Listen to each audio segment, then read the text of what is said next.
Em 1935, o Brasil estava na corda bamba. Uma conspiração ousada, forjada nos corredores do poder em Moscou e liderada por um herói nacional, foi posta em movimento. O objetivo? Derrubar o governo de Getúlio Vargas e instalar o primeiro regime soviético da América do Sul. O homem escolhido para liderar a revolução não era um desconhecido. Era Luiz Carlos Prestes, o Cavaleiro da Esperança, uma lenda viva, um fantasma que havia marchado por 25 mil quilômetros através do interior do Brasil. Por alguns dias tensos em novembro, levantes militares explodiram em Natal, Recife e no coração do poder, o Rio de Janeiro. Por um breve momento, pareceu que a bandeira vermelha poderia, de fato, tremular sobre o Palácio do Catete. Mas a revolução implodiu, e suas consequências foram muito mais brutais do que a própria rebelião. Esta não é a história de um golpe fracassado. É a história de como um sonho se tornou a desculpa perfeita para um pesadelo autoritário. Para entender como uma revolução comunista pôde ser planejada para o Brasil nos anos 30, precisamos primeiro entender o homem que era o seu símbolo. Luiz Carlos Prestes não era um ideólogo de gabinete, era um mito. Nos anos 20, como um jovem capitão do exército, ele liderou a Coluna Prestes, uma marcha épica de 2 anos pelo interior do Brasil, protestando contra o governo oligárquico da República Velha.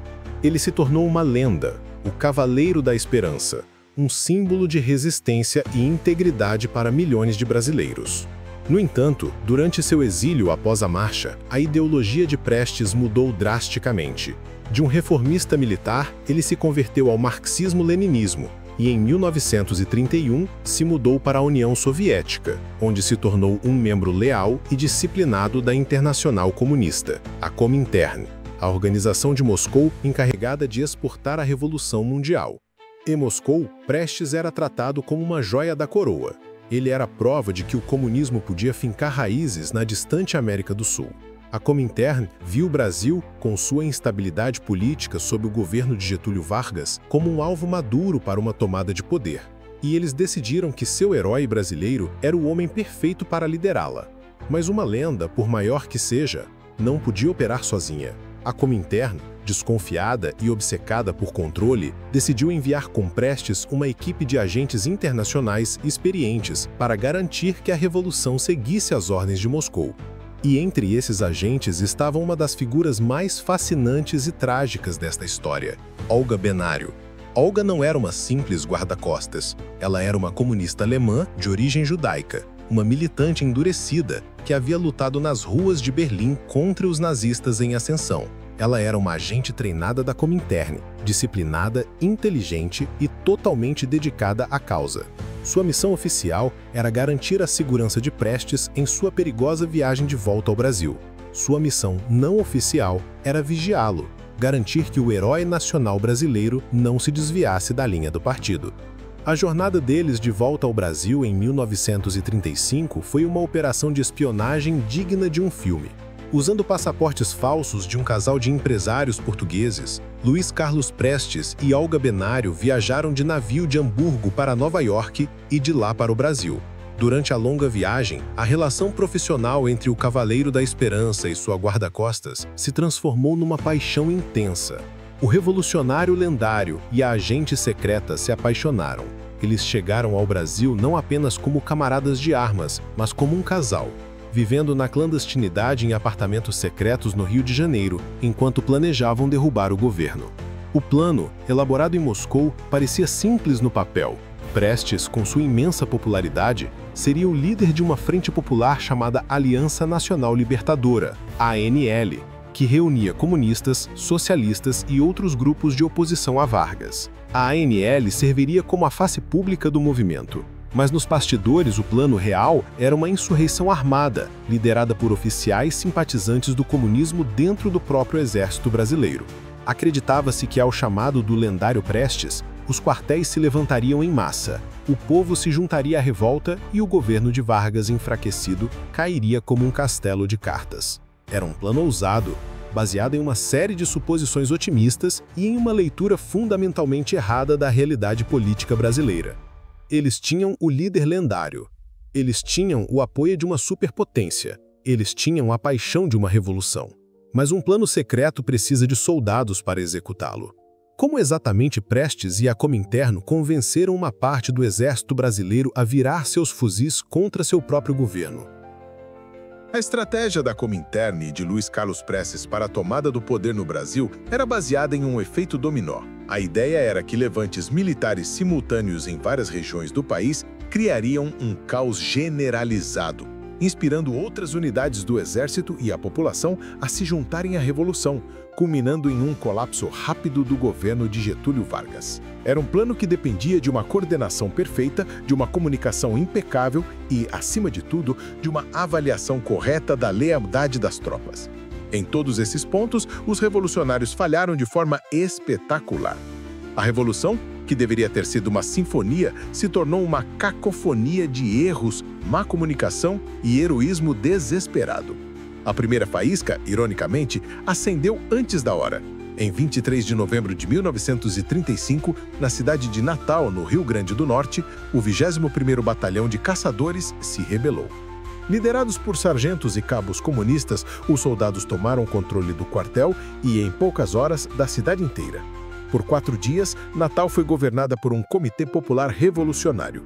Foi a primeira e única vitória tática da intentona.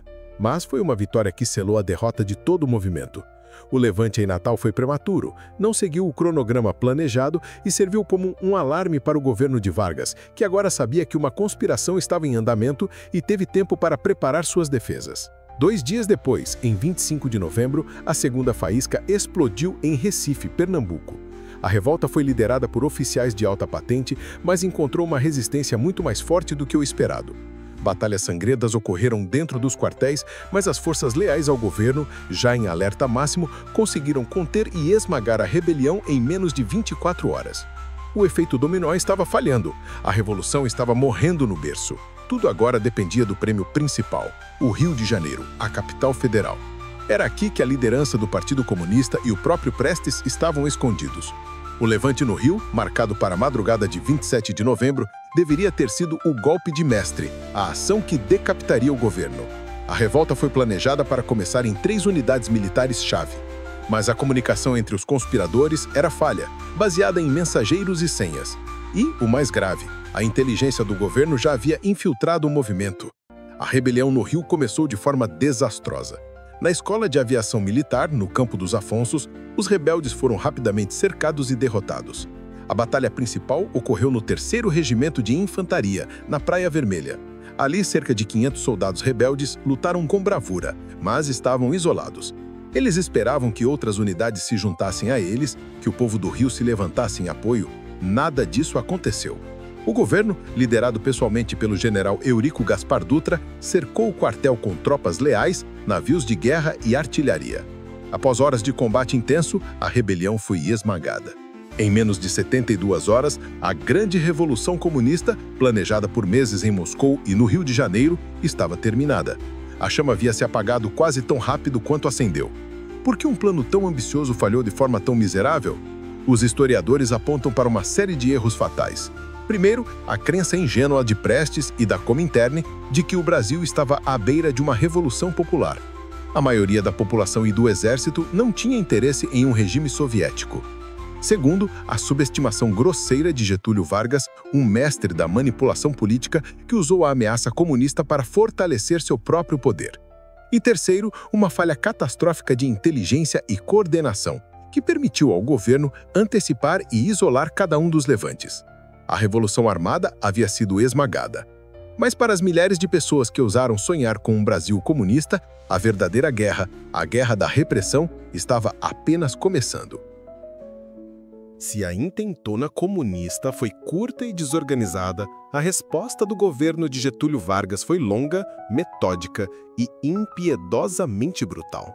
O levante fracassado foi a desculpa perfeita que Vargas precisava para suspender as liberdades civis e iniciar uma caçada humana e em escala nacional contra qualquer pessoa remotamente suspeita de ser de esquerda. O Congresso, aterrorizado pela ameaça vermelha, aprovou o estado de sítio, dando a Vargas poderes ditatoriais para prender, deter e reprimir sem qualquer controle judicial. A vingança do Estado estava em pleno andamento. Milhares de pessoas foram presas. Não apenas os militares que participaram dos levantes, mas também políticos, intelectuais, artistas, sindicalistas e cidadãos comuns que eram membros da Aliança Nacional Libertadora, a ANL, a Frente Popular que havia sido a face pública do movimento. As prisões do Rio de Janeiro, como a casa de detenção na Rua Frei Caneca, ficaram superlotadas. As condições eram desumanas.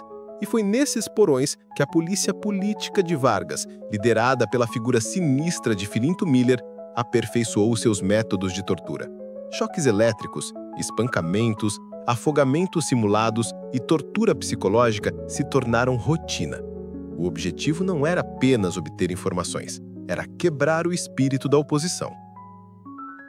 No meio dessa onda de repressão, o alvo mais cobiçado era, obviamente, Luiz Carlos Prestes e sua companheira, Olga Benário.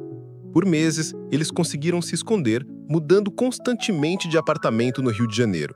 Mas o cerco estava se fechando.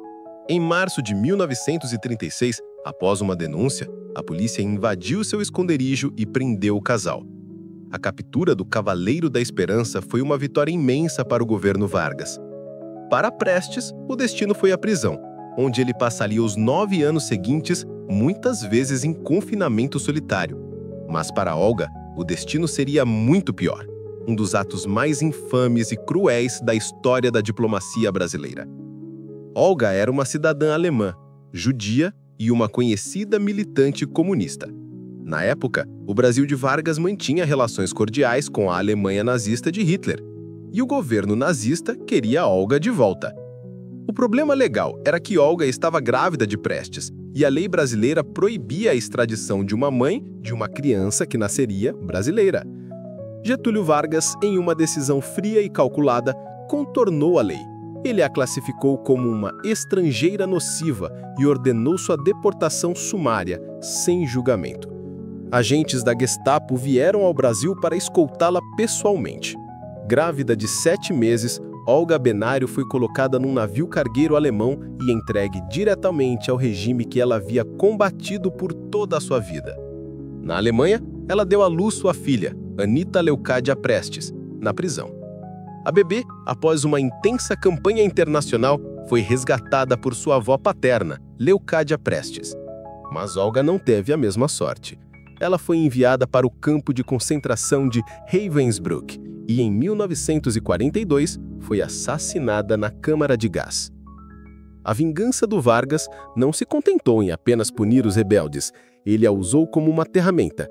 A intentona, magnificada pela propaganda do governo, se tornou a justificativa perfeita não apenas para eliminar a oposição, mas para destruir a própria democracia. Getúlio Vargas era um mestre da política. Ele entendia melhor do que ninguém que o medo é a ferramenta mais eficaz para a consolidação do poder. A intentona comunista, na realidade, foi um levante pequeno, mal planejado e rapidamente esmagado que nunca representou uma ameaça real ao seu governo. Mas, nas mãos da máquina de propaganda de Vargas, ela foi transformada em uma conspiração gigantesca e apocalíptica. Uma ameaça iminente que justificava medidas extremas. Nos 2 anos que se seguiram à intentona, o governo alimentou deliberadamente uma histeria anticomunista. Jornais controlados pelo Estado publicavam histórias aterrorizantes sobre os planos vermelhos para destruir a família, a religião e a propriedade privada. Qualquer forma de oposição, de uma greve de trabalhadores a uma crítica de um político, era imediatamente rotulada como comunista. O perigo vermelho se tornou o fantasma que assombrava a nação, um inimigo invisível que poderia estar em qualquer lugar. O clímax dessa campanha de medo veio em 1937. O mandato presidencial de Vargas estava chegando ao fim, e a Constituição o proibia de buscar a reeleição. Ele precisava de uma desculpa para permanecer no poder, e ele a criou. O exército descobriu um suposto plano comunista para uma nova insurreição, um documento detalhado que previa greves em massa, incêndios de igrejas e o assassinato de líderes políticos. Esse documento ficou conhecido como o Plano Cohen. Anos depois, foi revelado que o plano era uma fraude grosseira, um documento forjado pelo próprio exército brasileiro, inspirado em propaganda antissemita europeia. Mas, na época, a farsa funcionou perfeitamente. Apresentado à nação em cadeia de rádio como prova irrefutável de uma nova ameaça comunista, o Plano Cohen criou o pânico que Vargas precisava. Em 10 de novembro de 1937, alegando a necessidade de proteger o Brasil do caos, Getúlio Vargas deu um alto golpe. Ele fechou o Congresso Nacional, cancelou as eleições, revogou a Constituição e impôs uma nova, de inspiração fascista. Nasceu a ditadura do Estado Novo. A Intentona Comunista de 1935 foi o ato fundacional desse novo regime. A revolta fracassada dos comunistas deu a Vargas a legitimidade que ele precisava para matar a democracia brasileira. O Levante, que sonhava em criar uma ditadura do proletariado, acabou, ironicamente, por criar uma ditadura de direita. O legado da Intentona é, portanto, profundamente paradoxal. Foi, ao mesmo tempo, um ato de coragem para seus participantes e um desastre estratégico de proporções históricas. Ele não apenas falhou em seu objetivo, mas forneceu ao seu inimigo a arma perfeita para justificar 8 anos de repressão e autoritarismo. O Cavaleiro da Esperança queria libertar o Brasil, mas sua tentativa fracassada acabou por acorrentá-lo ainda mais, provando que, na política, o caminho para o inferno está muitas vezes pavimentado com boas intenções. A história da Intentona Comunista é uma tragédia em múltiplos atos. É a história de um herói nacional cuja fé na ideologia o cegou para a realidade. É a história de uma revolução sonhada em Moscou, que se despedaçou contra as rochas da política brasileira.